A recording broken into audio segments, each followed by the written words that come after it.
Sir ನಮಸ್ತೆ. ನಮಸ್ತೆ sir. ನಿನ್ನೆ ಏನು ಚನ್ನಪಟ್ಟಣ ಫಲಿತಾಂಶ ಬಂದಿದೆ. ನಿಮಗೆ ನಿನ್ನೆಯಿಂದ ನಾವು ಕಾಯ್ತಾ ಇದ್ವಿ ನಿಮ್ಮ ಪ್ರತಿಕ್ರಿಯೆ ತಗೊಳ್ಳೋಣ ಅಂತ. ನೀವು ಸಿಕ್ಕಿಲ್ಲ.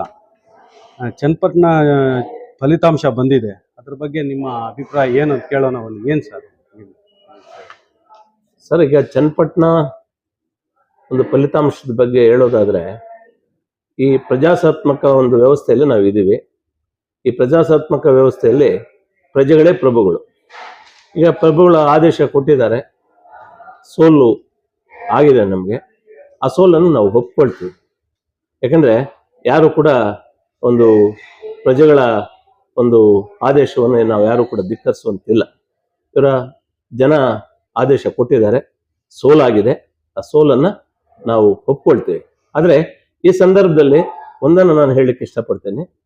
ನಾವು ಎಲ್ಲಿ ಸೋತಿದ್ದೀವಿ, ಯಾವ ಕಾರಣಕ್ಕೆ ಸೋತಿದ್ದೀವಿ, ಅದ್ರ ಬಗ್ಗೆ ಒಂದು ಅಷ್ಟು ಚರ್ಚೆ ಮಾಡಿ ಅದೇನಾದ್ರೂ ನಮ್ಮಲ್ಲಿ ಲೋಪದೋಷಗಳಿದ್ರೆ ಮುಂದಿನ ದಿನಗಳಲ್ಲಿ ಅದನ್ನು ಸರಿಪಡಿಸ್ಕೊಳ್ಳುವಂತ ಕೆಲಸವನ್ನ ನಾವು ಮಾಡ್ತೀವಿ.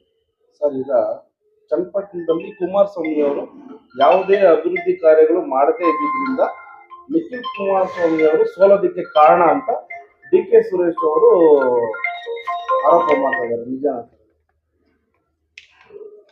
ನಿಜ. ನಾನು ಮೊನ್ನೆ ಆವಾಗಲೇ ಇದರಲ್ಲಿ ನೋಡ್ಬಿಟ್ಟೆ, ಕುಮಾರಸ್ವಾಮಿ ಅವರ ಒಂದು ವೈಫಲ್ಯದಿಂದ ನಿಖಿಲ್ ಅವರು ಸೋಲಾಯಿತು ಅಂತ DK ಸುರೇಶ್ ಅವರು ಹೇಳಿದ್ದಾರೆ. ಅಲ್ಲಿಗೆ ಕುಮಾರಸ್ವಾಮಿ ಏನು ಅಭಿವೃದ್ಧಿ ಕೆಲಸನೇ ಮಾಡಿಲ್ಲ. ಚನ್ನಪಟ್ಟಣದಲ್ಲಿ ಮುಖ್ಯಮಂತ್ರಿ ಆಗಿದ್ದಂಥವರು, ಆಮೇಲೆ ಶಾಸಕರಾಗಿ ಇದ್ದಂಥವರು, ಅವರೇನು ಅಭಿವೃದ್ಧಿ ಕೆಲಸಗಳು ಮಾಡೇ ಇಲ್ವಾ? ಹಾಗಾದ್ರೆ ಕುಮಾರಸ್ವಾಮಿ ಅವರ ಒಂದು ವೈಫಲ್ಯದಿಂದ ನಿಖಿಲ್ ಕುಮಾರಸ್ವಾಮಿ ಸೋತಿದ್ದಾರೆ ಅಂತ DK ಸುರೇಶ್ ಅವರು ಹೇಳಿದ್ರೆ, ಅಲ್ಲಿಗೆ ನೀವು ಬೆಂಗಳೂರು ಗ್ರಾಮಾಂತರದಲ್ಲಿ ತಾವು ಸೋಲಾಯ್ತಲ್ಲ 2024 ಲೋಕಸಭೆ ಎಲೆಕ್ಷನ್ ಅಲ್ಲಿ, ಅಲ್ಲಿಗೆ ನಿಮ್ಮ ವೈಫಲ್ಯತೆ ಇತ್ತು. ಅಲ್ಲಿ ನೀವು ವೈಫಲ್ಯ ಇತ್ತು, ನೀವು ಸಕಾರಾತ್ಮಕವಾಗಿ ಜನಕ್ಕೆ ಸ್ಪಂದಿಸದೇ ಇದ್ದಿಂದ ನೀವು ಸೋತಿದ್ದೀರಾ. ಅಲ್ಲಿಗೆ ನಾವು ಆ ತರ ಸೋತಿದ್ದೀವಿ ಅನ್ನೋದು ನೀವು ಅದೇ ತರ ಸೋತಿರ್ಬೇಕಲ್ಲ. ಅವೆಲ್ಲ ಸುಳ್ಳು. ಮಾಧ್ಯಮಗಳಲ್ಲಿ ಕೂಡ ನೀವು ನೋಡಿರ್ತೀರಿ. ಕುಮಾರಸ್ವಾಮಿ ಅವರು ಚನ್ನಪಟ್ಟಣ ರಾಮನಗರದಲ್ಲಿ ಏನೇನು ಜನಪರ ಕಾರ್ಯಕ್ರಮಗಳು ಮಾಡಿದ್ದಾರೆ, ಅವರ ಕಾರ್ಯವೈಖರಿ ಆಗಿದೆ ಅಂತಕ್ಕಂಥದ್ದನ್ನು ಜನ ಪ್ರತಿಕ್ರಿಯೆ ಕೊಟ್ಟಿದ್ದಾರೆ. ಸೊ ಆ ನಿಟ್ಟಿನಲ್ಲಿ ಅವ್ರು ಹೇಳಿರ್ತಕ್ಕಂಥ ಮಾತು ಸತ್ಯಕ್ಕೆ ದೂರ. ಒಂದ್ ವೇಳೆ ಅದನ್ನೇ ಹೇಳೋದಾದ್ರೆ ಅಲ್ಲಿಗೆ ಇವರು ವೈಫಲ್ಯತೆ ಇತ್ತಾ? ಗ್ರಾಮಾಂತರ ಜಿಲ್ಲೆಯಲ್ಲಿ ಇವರು ಎಲ್ಲ ಸರಿಯಾಗಿ ಮಾಡಿದ್ರೆ ಯಾಕೆ ಗ್ರಾಮಾಂತರ ಜಿಲ್ಲೆಯಲ್ಲಿ ಇವರು ಗೆಲ್ಲಬಾರ್ದು? ಅಲ್ಲಿಗೆ ಇವರು ವೈಫಲ್ಯತೆಯಿಂದ ಸೋತ್ರ ಇವರು? ಸರ್, ಈಗ ಕಾಂಗ್ರೆಸ್ ಪಕ್ಷದವರು ವಿಶೇಷವಾಗಿ ಎಲ್ಲ ಮುಖಂಡರು ನಿಖಿಲ್ ಕುಮಾರಸ್ವಾಮಿ ಅವರ ಹ್ಯಾಟ್ರಿಕ್ ಸೋಲಾಗಿದೆ, ಅವ್ರಿಗೆ ಹ್ಯಾಟ್ರಿಕ್ ಸೋಲಾಗಿರೋದ್ರಿಂದ ಅವರ ಮುಂದಿನ ಭವಿಷ್ಯ ಏನು ಅಂತ ಒಂದು ಸವಾಲನ್ನು ಹಾಕಿದ್ದಾರೆ. ಹಾಗಾದ್ರೆ ಅವ್ರಿಗೆ ಭವಿಷ್ಯ ಏನ್ ಸರ್ ನಿಖಿಲ್ ಕುಮಾರಸ್ವಾಮಿ ಅವರಿಗೆ? ಸರ್, ಈಗ ನಾನು ಕೇಳ್ಪಡ್ತಾ ಇದ್ದೀನಿ, ನಿಖಿಲ್ ಕುಮಾರಸ್ವಾಮಿ ಅವ್ರದ್ದು ಹ್ಯಾಟ್ರಿಕ್ ಸೋಲು ಸತತವಾಗಿ ಸೋಲ್ತಾನೆ ಇದ್ದಾರೆ ಅಂತ. ಸರ್, 3 ಎಲೆಕ್ಷನ್ ಅಲ್ಲಿ ನಮ್ಮ ಯುವ ನಾಯಕರಾಗಿರ್ತಕ್ಕಂಥ ನಿಖಿಲ್ ಕುಮಾರಸ್ವಾಮಿ ಅವರು ಸೋತಿರ್ತಕ್ಕಂಥದ್ದು ನಿಜ. 3 ಎಲೆಕ್ಷನ್ ಅಲ್ಲಿ ನಾವು ಸೋತಿರ್ತಕ್ಕಂಥದ್ದು ನಿಜ. ನಾವು ಸೋಲನ್ನು ಒಪ್ಕೊಂಡಿದ್ದೀವಿ. ಅದನ್ನ ನಾವು ಅಲ್ಲಿಗೆ ಹೇಳ್ತಾ ಇಲ್ಲ, ನಾವು ಒಪ್ಕೊಂಡಿದ್ದೀವಿ. ಆದ್ರೆ ಈ ಹ್ಯಾಟ್ರಿಕ್ ಅಂತ ಇವರು ಬಳಸ್ತಾ ಇದ್ದಾರಲ್ಲ ಪದಗಳು. ಹಾಗಾದ್ರೆ ನೀವು ಒಂದು ಕಾಲದಲ್ಲಿ ಇಡೀ ರಾಷ್ಟ್ರದ ಒಂದು ಚುಕ್ಕಾಣಿಯನ್ನು ಬಹಳಷ್ಟು ವರ್ಷಗಳ ಕಾಲ ಸ್ವಾತಂತ್ರ್ಯ ಬಂದ ಮೇಲೆ ಚುಕ್ಕಾಣಿಯನ್ನು ಹಿಡಿದಂತವ್ರು ನೀವು ಕಾಂಗ್ರೆಸ್ನವರು. ಆಮೇಲೆ ಈಗ ಇಂದಿನ ಚುನಾವಣೆಯಲ್ಲಿ, ಈಗಿನ ಚುನಾವಣೆಯಲ್ಲಿ ಯಾಕೆ ನೀವು ರಾಷ್ಟ್ರ ಮಟ್ಟದಲ್ಲಿ ಅಧಿಕಾರ ಚುಕ್ಕಾಣಿಯನ್ನು ಹಿಡಿಯಲಿಲ್ಲ? ಹಿಂದೆ ಸೋತ್ರಿ. 2024 ಕೂಡ ನೀವು ಅಧಿಕಾರಕ್ಕೆ ಬರ್ಲಿಲ್ಲ. ನಿಮ್ಮನ್ನ ಅನ್ಬೇಕು ನಾವು? ಅಲ್ಲಿ ನಿಮ್ಮಲ್ಲಿ ವೈಫಲ್ಯತೆ ಇದೆಯಲ್ಲ. ನಮ್ಮ ಕಡೆ ಬೆಲ್ಟ್ ತೋರಿಸುವ ಮೊದಲು ಹ್ಯಾಟ್ರಿಕ್ ಸೋಲು ಅಂತ ಬೆಲ್ಟ್ ತೋರಿಸುವಾಗ ನಿಮ್ದು ಸೋಲು ಆಗ್ತಾನೆ ಇದೆಯಲ್ಲ. ಅದು ರಾಷ್ಟ್ರ ಮಟ್ಟದಲ್ಲಿ. ನಮ್ದಾದ್ರು ಪ್ರಾದೇಶಿಕ ಪಕ್ಷ, ನಿಮ್ದು ರಾಷ್ಟ್ರೀಯ ಪಕ್ಷ. ಲಾಸ್ಟ್ ಟೈಮ್ ನೀವು ಅಧಿಕಾರಕ್ಕೆ ಬರಕ್ಕಾಗ್ಲಿಲ್ಲ, ಈ ಸಲ ಅಧಿಕಾರಕ್ಕೆ ಬರಕ್ಕಾಗ್ಲಿಲ್ಲ. ನಿರಂತರ ಸೋಲು ಆಗ್ತಾ ಇದೆಯಲ್ಲ ನಿಮ್ಗೆ ರಾಷ್ಟ್ರ ಮಟ್ಟದಲ್ಲಿ. ಆಮೇಲೆ ನಿಖಿಲ್ ಕುಮಾರಸ್ವಾಮಿ ಅವ್ರಿಗೆ ಭವಿಷ್ಯ ಇಲ್ಲ ಅಂತ ನಾವು ಹೇಳ್ಬಾರ್ದು. ಯಾಕಂತ ಹೇಳಿದ್ರೆ ಮೋಸ್ಟ್ಲಿ ಸೋತಿದ್ದೀವಿ. ಹಾಗಂತ ಹೇಳಿ ನಾವು ಧೃತಿ ಕಡೋದು ಬೇಡ. ನಾನು ನಿಖಿಲ್ ಕುಮಾರಸ್ವಾಮಿ ಅವರು ಕೂಡ ಈ ಮಾಧ್ಯಮ ಮೂಲಕ ನಾನು ಮನವಿ ಮಾಡ್ಕೊಳ್ತೀನಿ. ಯಾಕಂತ ಹೇಳಿದ್ರೆ ಧೃತಿ ಕಡೋದು ಬೇಡ. ಜನ ನಮ್ಮ ಹಿಂದೆ ಇದ್ದಾರೆ. ಜನಾದೇಶ ನಮ್ಗೆ ಇಂದಲ್ಲ ನಾಳೆ ಸಿಗ್ತದೆ. ಆ ಜನಾದೇಶದ ಹಿನ್ನೆಲೆ ನೀವು ಮುಂದೆ ಒಳ್ಳೆ ಪ್ರಜ್ವಲ ಭವಿಷ್ಯದ ನಾಯಕರಾಗ್ತಿರಂತಕ್ಕಂಥ ಒಂದು ಆಶಾಭಾವನೆ ಕೂಡ ನಮ್ಮಲ್ಲಿದೆ. ಈಗ 3 ಸಲ ಸೋತಿದ್ವಿ ನಿಜ. ಈಗ ಮುಳಬಾಗಿಲಲ್ಲಿ ಉದಾಹರಣೆ ತಗೊಳ್ಳಿ. ಆಲಂಗೂರ್ ಶ್ರೀನಿವಾಸ್ ಅವರು ತೀರೋದ್ಮೇಲೆ ಸತತವಾಗಿ 3 ಬಾರಿ ನಾವು ಸೋತ್ವಿ. ಹಾಗಂತ ಹೇಳಿ ಇಲ್ಲಿನ ನಮ್ಮ ನಾಯಕರು, ನಮ್ಮ ಕಾರ್ಯಕರ್ತರು ಧೃತಿ ಕಟ್ಟಿತು ಅಯ್ಯೋ ಸೋತ್ರು ಅಂತ ಹೇಳಿ ಅವ್ರು ಕೈ ಕೊಟ್ಕೊಂಡು ಸುಮ್ಮನೆ ಕೂತ್ರ. 2023 ಚುನಾವಣೆಯಲ್ಲಿ ಇದು 2023 ಚುನಾವಣೆಯಲ್ಲಿ ಏನು ವಿಧಾನಸಭಾ ಚುನಾವಣೆಯಲ್ಲಿ ಪ್ರಚಂಡ ಬಹುಮತ ಮಾನ್ಯ ಶಾಸಕರಾಗಿರ್ತಕ್ಕಂಥ ಸಮೃದ್ಧಿ ಮಂಜು ಅವ್ರು ಕೊಳ್ಳಿಲ್ವಾ? ಅಂದ್ರೆ 3 ಸಲ ಸೋತಿರ್ಬೋದು, 4ನೇ ಸರಿ ನಮ್ಗೆ ಆಶೀರ್ವಾದ ಮಾಡಿದ್ರಲ್ಲ, ಪ್ರಚಂಡ ಬಹುಮತ ಕೊಟ್ರಲ್ಲ ಮಾನ್ಯ ಶಾಸಕರಿಗೆ, ಈಗಿನ ಶಾಸಕರಿಗೆ. ಈಗ ನಾಳೆ ನಿಖಿಲ್ ಕುಮಾರಸ್ವಾಮಿ ಅವ್ರ ಪರಿಸ್ಥಿತಿನೂ ಅಷ್ಟೇ. ಆಯ್ತು 3 ಸಲ ಸೋತಿದ್ದಾರೆ, ಮುಂದೆ ಈ ಪರಿಸ್ಥಿತಿಗಳು ಇದೇ ರೀತಿ ಇರಲ್ಲ, ಬದಲಾಗ್ತದೆ. ಮುಂದಿನ ಪ್ರಜ್ವಲ ನಾಯಕರಾಗಿ ಹೊರಹೊಮ್ತಾರೆ ಅಂತಕ್ಕಂಥ ಒಂದು ಆಶಾಭಾವನೆ ನಮ್ಗಿದೆ. ಈಗ ಡಿ ಕೆ ಸುರೇಶ್ ಅವರು ಇನ್ನೊಂದು ಆರೋಪ ಮಾಡಿದ್ದಾರೆ, ಏನಂದ್ರೆ ದೇವೇಗೌಡರ ಕುಟುಂಬ ಕೊಸರನ್ನೇ ರಾಜಕಾರಣ ಮಾಡ್ತಾರೆ, ಅಲ್ಲಿ ಕುಟುಂಬ ರಾಜಕಾರಣ ಇದೆ ಅಂತ ಹೇಳ್ಬಿಟ್ಟು ಆರೋಪ ಮಾಡಿದ್ದಾರೆ. ಇದ್ರ ಬಗ್ಗೆ ಅಲ್ಲಿನ ಜನ ಒಪ್ಪಿಲ್ಲ, ಕುಟುಂಬ ರಾಜಕಾರಣಕ್ಕೆ ಮತದಾರರು ಒಪ್ಪದಿನ ಅವ್ರನ್ನ ಸೋಲಿಸಿದ್ದಾರೆ ಅಂತಾರೆ. ಅದಕ್ಕೆ ನೀವೇನ್ ಹೇಳ್ತೀರಿ ಸರ್? ಇವರು ಮೊದಲಿಂದನೂ ಕೂಡ ಅದನ್ನೇ ಹೇಳ್ತಾ ಇದ್ದಾರೆ, ಕುಟುಂಬ ರಾಜ. ಸರ್, ಏನು ನಮ್ಮ ಪ್ರಾದೇಶಿಕ ಪಕ್ಷವಾಗಿರ್ತಕ್ಕಂಥ ಜನತಾದಳ ಒಂದರಲ್ಲಿನ ಕುಟುಂಬ ರಾಜಕಾರಣ ಇದೆಯಾ? ನಿಮ್ಮಲ್ಲಿ ಕುಟುಂಬ ರಾಜಕಾರಣ ಇಲ್ವಾ? ನಿಮ್ಮ ಅಣ್ಣ ಅವರು ಅಧಿಕಾರದಲ್ಲಿ ಈಗ DCM ಆಗಿದ್ರು, ಅವರು DCM ಆಗಿದ್ದಂತ ಸಂದರ್ಭದಲ್ಲಿ ನೀವು ಸಂಸದರಾಗಿದ್ರಿ. ಇದನ್ನ ನಾವು ಕುಟುಂಬ ರಾಜಕಾರಣ ಅಂತ ಹೇಳಕ್ಕೆ, ಕುಟುಂಬ ಅಣ್ಣ ಇದ್ದ ತಮ್ಮ ರಾಜಕೀಯದಲ್ಲಿ ಇರಬಾರ್ದು ಅಂತ ನಾವು ಅವತ್ತು ಹೇಳೋದಿಲ್ಲ. ಅಣ್ಣ ಇದ್ದಾಗ ನೀವು ಇದ್ದೀರಲ್ಲ, ಅದು ಮುಂದೆ ಕುಟುಂಬ ರಾಜಕಾರಣ ಆಗ್ತದಲ್ಲ. ತಂದೆ ಮಗ ತಂದೆ ಮಗ ಇಲ್ಲಿ ಕುಟುಂಬ ಸದಸ್ಯರಲ್ಲ, ಅಣ್ಣ ತಮ್ಮ ಅಲ್ಲ. ಅಲ್ಲಿ ತಂದೆ ಮಗ ಇರ್ಬೋದಿಲ್ಲ, ಅಣ್ಣ ತಮ್ಮ ಅಲ್ಲ. ನಮ್ಮ ಮೊಮ್ಮಗರು ಇದ್ದಾರೆ. ಆಮೇಲೆ ಸಿದ್ದರಾಮಯ್ಯ ಮಾನ್ಯ ಮುಖ್ಯಮಂತ್ರಿಗಳಾಗಿದ್ದಾರೆ. ಈಗ ಪ್ರೆಸೆಂಟ್ ಅವ್ರ ಮಗ ಈಗ MLC ಆಗಿದ್ದಾರೆ. ಅದು ತಪ್ಪು ನಾನು ಹೇಳ್ತಾ ಇಲ್ಲ. ಆದ್ರೆ ಇನ್ನೊಬ್ಬರ ಬಗ್ಗೆ ವಿಮರ್ಶೆ ಮಾಡುವಾಗ ನಿಮ್ಮಲ್ಲಿ ಕುಟುಂಬ ರಾಜಕಾರಣ ಇಲ್ಲದೆ ಇದ್ರೆ ಇನ್ನೊಬ್ಬರ ಬಗ್ಗೆ ವಿಮರ್ಶೆ ಮಾಡಿ. ನಿಮ್ಮಲ್ಲಿ ಕುಟುಂಬ ರಾಜಕಾರಣ ಇದೆಯಲ್ಲ, ನಮ್ಮ ಬಗ್ಗೆ ಯಾಕೆ ನೀವು ಬೆಳ್ ತೋರಿಸ್ತೀರಿ? ಸರ್, ಇನ್ನೊಂದು ವಿಚಾರ, ಅಲ್ಲಿ ಲೋಕಲ್ ಸ್ಥಳೀಯ ಯೋಗೇಶ್ವರ್ ಅವರು ನಿಖಿಲ್ ಕುಮಾರಸ್ವಾಮಿ ಅವರು ಬೇರೆ ಕಡೆಯಿಂದ ಬಂದು ಸ್ಪರ್ಧಿಸಿದೆ, ಅದಕ್ಕೆ ಸೋಲಕ್ಕೆ ಅದು ಏನಾದ್ರು ಕಾರಣ?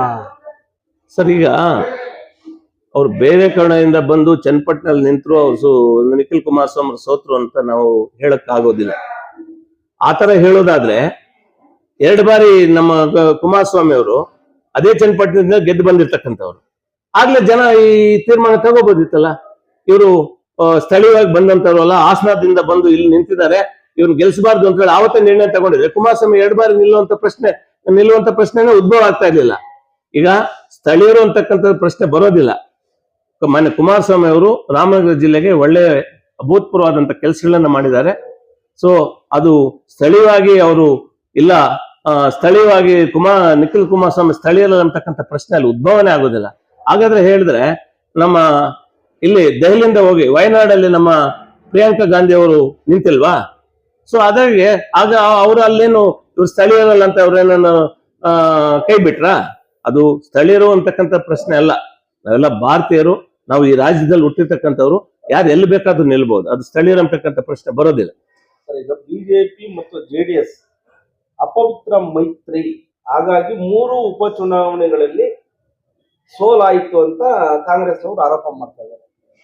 ಸರ್, ಪದೇ 3 ಉಪಚುನಾವಣೆಗಳಲ್ಲಿ ಸೋಲಾಯ್ತು NDAಗೆ ಅಂತ ಹೇಳ್ತಾ ಇರೋದು ನಾನು ನಿನ್ನೆಯಿಂದ ಕೇಳ್ಪಡ್ತಾನೆ ಇದ್ದೀನಿ.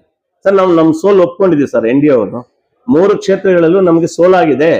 ಜನಾದೇಶಕ್ಕೆ ನಾವು ಮನ್ನಣೆ ಕೊಡ್ತೀವಿ, ಅವರ ಜನಾದೇಶವನ್ನು ನಾವು ಸ್ವಾಗತಿಸ್ತೀವಿ. ಯಾಕಂದ್ರೆ ಅನಿವಾರ್ಯ, ಆತರ ಆ ತೀರ್ಪು ಕೊಟ್ಟ ಮೇಲೆ ಅದಕ್ಕೆ ವಿರುದ್ಧವಾಗಿ ಯಾರು ಮಾತಾಡಕ್ಕಾಗೋದು, ಅದನ್ನು ಒಪ್ಪಲೇಬೇಕಾಗ್ತದೆ.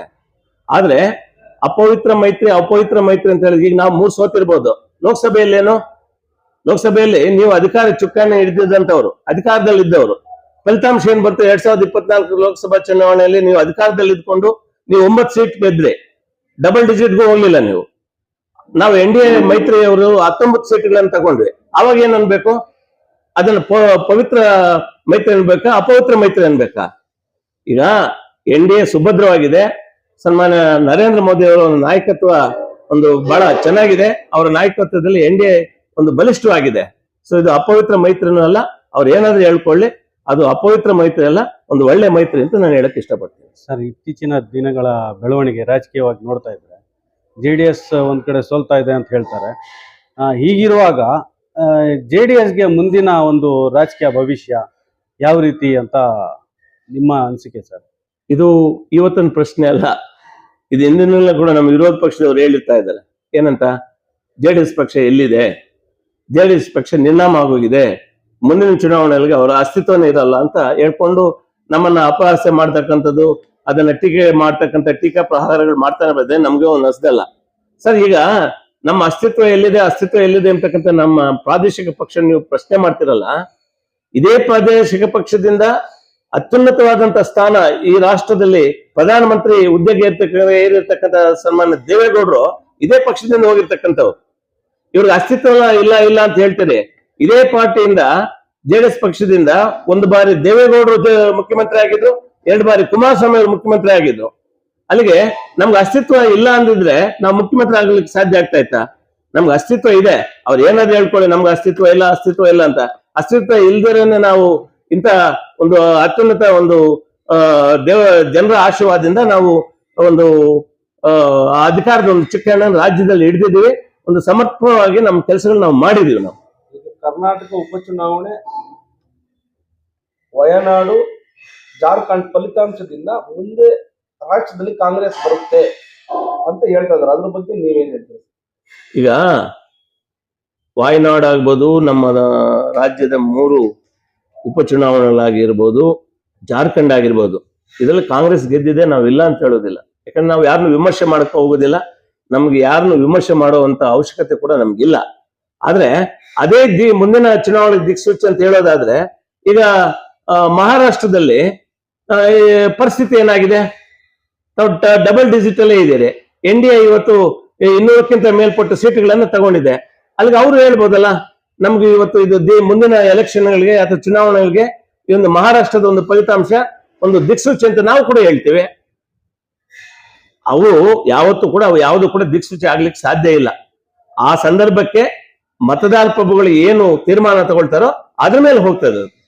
ಸರ್, ಈಗ ಚನ್ನಪಟ್ಟಣದಲ್ಲಿ ನಿಮ್ಮ ಪಕ್ಷದ ಮುಖಂಡರುಗಳು, ನಾಯಕರುಗಳು ಸಕ್ರಿಯವಾಗಿ ಪಾಲ್ಗೊಂಡಿದ್ರ? ಇಲ್ಲಾಂದ್ರೆ ಏನಾದ್ರು ಭಿನ್ನಾಭಿಪ್ರಾಯಗಳು ಇತ್ತ ಸರ್? ಇಲ್ಲ, ತಾವೇ ಕೂಡ ಮಾಧ್ಯಮಗಳಲ್ಲಿ ನೋಡಿದಿರಿ. ಆ ವಿಚಾರದಲ್ಲಿ ನಾನು ಕಂಠಘೋಷವಾಗಿ ಹೇಳಬಲ್ಲೆ. ನಮ್ಮ ಪಕ್ಷದ ನಾಯಕರುಗಳಾಗಿರ್ಬೋದು, ಶಾಸಕರುಗಳಾಗಿರ್ಬೋದು, MLCಗಳಾಗಿರ್ಬೋದು, ಆಮೇಲೆ ನಮ್ಮ ಸಂಸದರಾಗಿರ್ಬೋದು, ಇದ್ರ ಜೊತೆಗೆ ನಮ್ಮ NDAದ ಎಲ್ಲಾ ಮಿತ್ರ ಪಕ್ಷದ ಒಂದು BJP ನಾಯಕರುಗಳಾಗಿರ್ಬೋದು, ಕೇಂದ್ರ ಮಂತ್ರಿಗಳಾಗಿರ್ಬೋದು, BJP ಎಲ್ಲ ಪ್ರಮುಖ ನಾಯಕರುಗಳು ಒಗ್ಗಟ್ಟಾಗಿ ಒಕ್ಕೊಳ್ಳಿಂದ ಕೆಲಸ ಮಾಡಿದ್ರು. ಅಲ್ಲಿ ಆ ಕ್ಷೇತ್ರದಲ್ಲಿ ಯಾವ ಜಾಗದಲ್ಲಿ ಅವ್ರಿಗೆ ಏನು ಜವಾಬ್ದಾರಿಗಳನ್ನು ಕೊಟ್ಟಿದ್ದಾರೋ ಅದನ್ನು ಸಮರ್ಪಕವಾಗಿ ನಿಭಾಯಿಸಿದ್ದಾರೆ. ಇಲ್ಲಿ ಸೋಲಾಗಿದೆ, ಆ ಸೋಲನ್ನು ನಾವು ಒಪ್ಕೊಳ್ತೇವೆ. ಆದ್ರೆ ನಮ್ಮ ಪಕ್ಷದಲ್ಲಿ ಯಾವುದೇ ಭಿನ್ನಮತಗಳಿಲ್ಲ.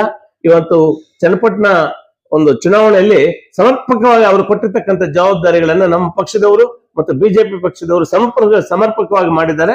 ಅದು ಜನಾದೇಶ ಆ ರೀತಿ ಬಂದಿದೆ, ನಾವೇನ್ ಮಾಡಕ್ಕಾಗಲ್ಲ, ಅದನ್ನ ನಾವು ಒಪ್ಕೊಳ್ತೀವಿ. ನಾವು ನಿಖಿಲ್ ಕುಮಾರಸ್ವಾಮಿ ಅವರಿಗೆ ರಾಜಕೀಯ ಅನುಭವ ಕೊರತೆ ಕಾಣ್ತಾ ಇದೆಯಾ ಅಂತ ಅನಿಸ್ತಾ ಇದೆ. ಯಾಕಂದ್ರೆ 3 ಚುನಾವಣೆಗಳಲ್ಲೂ ಸತತವಾಗಿ ಸೋತಿದ್ದಾರೆ. ಅದಕ್ಕೇನಾದ್ರೂ ರಾಜಕೀಯ ಅನುಭವ ಕೊರತೆ ಇದೆಯಾ ನಿಮ್ಮ ಅಭಿಪ್ರಾಯ?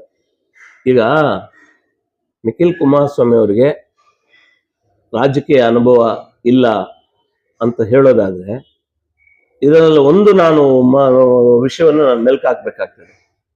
ಏನು 20 ತಿಂಗಳು ಅಧಿಕಾರ ಸನ್ಮಾನ್ಯ ಕುಮಾರಸ್ವಾಮಿ ಅವರು ವಹಿಸ್ಕೊಂಡಾಗ ಇದೇ ವಿರೋಧ ಪಕ್ಷದವರು ಹೇಳಿದ್ರು, ಏನು ಚಲನಚಿತ್ರದ ವಿತರಕರಾಗಿದ್ದಂತ ಒಂದು ಕುಮಾರಸ್ವಾಮಿ ತಂದು ರಾಜ್ಯದ ಒಂದು ಚುಕ್ಕಾಣಿ ಅವ್ರ ಕೈ ಕೊಟ್ಟಿದ್ದಾರೆ, ಅವ್ರು ಏನು ಆಡಳಿತ ಕೊಡಬಲ್ಲರು ಅಂತ ಕೂಡ ನಮ್ಮನ್ನು ಪ್ರಶ್ನೆ ಮಾಡಿದ್ರು. ಆದ್ರೆ 20 ತಿಂಗಳ ಅವಧಿಯಲ್ಲಿ ಅವರು ಏನು ಕೊಟ್ಟಂತ ಒಂದು ಏನು ಆಡಳಿತ ಇಡೀ ದೇಶವೇ ಕರ್ನಾಟಕ ಕಡೆಗೆ ತಿರುಗಿ ನೋಡುವಂತ ಮಾಡಿದ್ರು ಅವರು. ಅಲ್ಲಿಗೆ ಅವರಿಗೆ ರಾಜಕೀಯ ಅನುಭವ ಇಲ್ದರೆ ಇವೆಲ್ಲ ಮಾಡಿದ್ರ? ಇವರು ಅಷ್ಟೇ 3 ಚುನಾವಣೆಗಳನ್ನ ಎದುರಿಸಿದ್ದಾರೆ. ಅವ್ರಿಗೂ ಸಾಕಷ್ಟು ಒಂದು ರಾಜಕೀಯ ಅನುಭವ ಇದೆ, ರಾಜಕೀಯ ಹಿನ್ನೆಲೆ ಇದೆ. ಇನ್ನಷ್ಟು ಕೂಡ ಕುಮಾರಸ್ವಾಮಿ ಅಂತೆ, ದೇವೇಗೌಡರಂತೆ ರಾಜಕೀಯವಾಗಿ ಒಂದು ನೈಪುಣ್ಯತೆ ಒಂದೇ ಇದು ಕೂಡ ಈಗೀಗ ಒಂದು ರಾಜಕೀಯವಾಗಿ ಎಲ್ಲೂ ಕೂಡ ತಿಳ್ಕೊಂಡು ಮುಂದೆ ಸಾಗ್ತಾ ಇರ್ತಕ್ಕಂಥವ್ರು ನಮ್ಮ ನಾಯಕರು ಯಾರು ನಿಖಿಲ್ ಕುಮಾರಸ್ವಾಮಿ ಅವರು. ಸೊ ಅವ್ರಿಗೆ ರಾಜಕೀಯ ಅನುಭವದ ಕೊರತೆ ಪ್ರಶ್ನೆಯಲ್ಲಿ ಬರೋದಿಲ್ಲ. ಮುಂದಿನ ದಿನಗಳಲ್ಲಿ ಇನ್ನ ಬಹಳಷ್ಟು ಕಲಿಯುವಂತ ಇದ್ರೆ ಅವ್ರು ಕಲ್ತ್ಕೊಳ್ತಾರೆ. ಸರ್, ವಿರೋಧ ಪಕ್ಷದವರು ನಿಮ್ಮ NDA ಅಭ್ಯರ್ಥಿ ನಿಖಿಲ್ ಕುಮಾರಸ್ವಾಮಿ ಬಗ್ಗೆ ಟೀಕೆ ಟಿಪ್ಪಣಿಗಳು, ಆರೋಪಗಳು ಮಾಡ್ತಿದ್ದಾರೆ. ಅದ್ರ ಬಗ್ಗೆ ನಿಮ್ಮ ಒಂದು ಅಭಿಪ್ರಾಯ ಏನ್ ಹೇಳಕ್ ಬಯಸ್ತೀರಾ ಸರ್? ನಾನು ನಿಖಿಲ್ ಕುಮಾರಸ್ವಾಮಿ ಅವರಿಗೆ ನಮ್ಮ ಯುವ ನಾಯಕರು, ನಮ್ಮ ಪಕ್ಷದ ಯುವ ನಾಯಕರು, ಅವ್ರಿಗೆ ನಾನು ಮನವಿ ಮಾಡ್ತಕ್ಕಂಥದ್ದು ಇಷ್ಟೇ. ಏನಂತ ಹೇಳಿದ್ರೆ, ಆಯ್ತು ಚುನಾವಣೆಗಳು ಬಂದಿದೆ, ಸೋಲಾಗಿದೆ, ನಮ್ಗೆ ನಾವು ಎದೆಗುಂದೋದು ಬೇಡ. ಯಾಕಂದ್ರೆ ನಿಮ್ಮ ಮೇಲೆ ಇನ್ನ ಗುರುತರವಾದಂತ ಜವಾಬ್ದಾರಿಗಳು ಈ ರಾಜ್ಯದಲ್ಲಿದೆ. ಪಕ್ಷ ನಿಮ್ಮಿಂದಿದೆ, ನಮ್ಮ ನಾಯಕರು ನಿಮ್ಮಿಂದಿದ್ದಾರೆ, ನಮ್ಮ ಒಂದು ಮೋದಿಜಿಯವರ ಒಂದು ಆಶೀರ್ವಾದವು ಕೂಡ ರಾಷ್ಟ್ರ ಮಟ್ಟದಲ್ಲಿ ನಿಮ್ಮ ಮೇಲಿದೆ. ಇವತ್ತು ಏನು ಮೊದಲಿಂದ ಕೂಡ ನೀವು ಜನಪರ ಕಾರ್ಯಕ್ರಮಗಳನ್ನ ಮಾಡ್ಕೊಂಡು ಬರ್ತಾ ಇದ್ದೀರಿ, ಅದನ್ನು ಕೈ ಬಿಡದೆ, ಚಾಚು ತಪ್ಪದೆ, ನಿಲ್ಲಿಸದೆ ಅದನ್ನು ಮುಂದುವರಿಸ್ಕೊಂಡೋಗಿ ಜನರ ಮಧ್ಯೆ ಬದುಕಿ, ಯಾವತ್ತು ಇವತ್ತು ನಮ್ಗೆ ಸೋಲಾಗಿರ್ಬೋದು, ಮುಂದಿನ ದಿನಗಳಲ್ಲಿ ಇದೇ ಜನ ನಿಮ್ಗೆ ಆಶೀರ್ವಾದ ಮಾಡ್ತಾರೆ.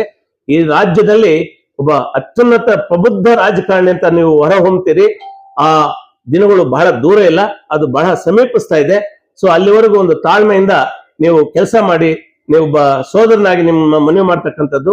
ಈ ಫಲಿತಾಂಶದ ಬಗ್ಗೆ ಕುಂದಬೇಡಿ. ಆದ್ರೂ ಓಟ್ ಹಾಕಿರ್ತಕ್ಕಂಥ ಸಂದರ್ಭದಲ್ಲಿ ಏನೋ ಸ್ವಲ್ಪ ನಮಗೆ ಸೋಲಾಗಿರ್ಬೋದು. ಸೊ ಆದ್ರೆ ಆ ಸೋಲನ್ನೇ ನೀವು ಮನಸ್ಸಲ್ಲಿ ಇಟ್ಕೊಂಡು ನೋವನ್ನು ತಿನ್ಬೇಡಿ. ಯಾಕಂದ್ರೆ ಎಲ್ಲರೂ ಕೂಡ ನಿಮ್ಮ ಹಿಂದೆ ಇದ್ದೀವಿ ಅಂತ ಕೂಡ ಈ ಸಂದರ್ಭದಲ್ಲಿ ನಮ್ಮ ನಿಖಿಲ್ ಕುಮಾರಸ್ವಾಮಿ ನಾವು ಮನವಿ ಮಾಡ್ತೀವಿ.